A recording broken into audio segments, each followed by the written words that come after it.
In the late 1890s, surgery had a problem, a big, bloody problem. Anesthesia made patients still, but controlling bleeding was a messy, life-threatening challenge. Scientists were racing to find a substance from within the body itself that could constrict blood vessels on command. They were looking for the chemical essence of alarm. In 1901, Japanese chemist Jukichi Takamine succeeded. He isolated microscopic, stable crystals from the adrenal glands of sheep and oxen. For the first time, humanity could hold in its hand the pure, crystallized molecule responsible for a racing heart, for the feeling of panic and power. They called it adrenaline.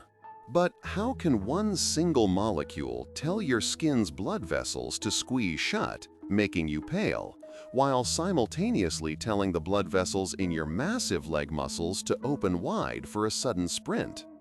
It's not the key, but the lock it fits into. Your cells are studded with different kinds of doors, called adrenergic receptors. Adrenaline is the master key. In your skin, it fits an alpha receptor, which triggers constriction. But in your skeletal muscles, it fits a beta receptor, which signals for dilation, flooding them with oxygenated blood. The same key, unlocking completely opposite responses, all part of a single, coordinated strategy. This whole process begins faster than a conscious thought. Where does the signal come from? Deep inside your abdomen, sitting atop your kidneys, are the adrenal glands. The inner part, the adrenal medulla, isn't really a gland in the typical sense. It's a modified cluster of nerve cells. Think of it as a telephone exchange that, instead of routing a call to one person, broadcasts the message over every television and radio station in the country simultaneously. A direct nerve impulse from your brain arrives, and the adrenal medulla instantly converts that electrical signal into a massive, hormonal, system-wide chemical broadcast. The broadcast has been sent. Now, your body becomes a command economy directed toward a single goal: survival.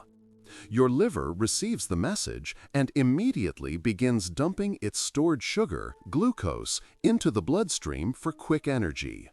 Your pupils dilate, not out of interest, but to allow more light in for better threat assessment.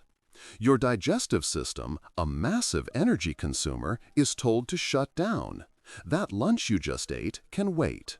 Right now, every available resource is being rerouted from long-term projects like digestion and growth to immediate, explosive muscular action. This is an exquisite system, perfectly tuned over millions of years for escaping predators. But what happens when the predator is an email notification or the thought of an upcoming presentation? The alarm system doesn't know the difference. It just detects a threat and pulls the fire alarm. Your heart races and your blood pressure spikes while you're just sitting at your desk. This is the core of the mismatch hypothesis, an ancient survival circuit firing in a modern world it wasn't designed for.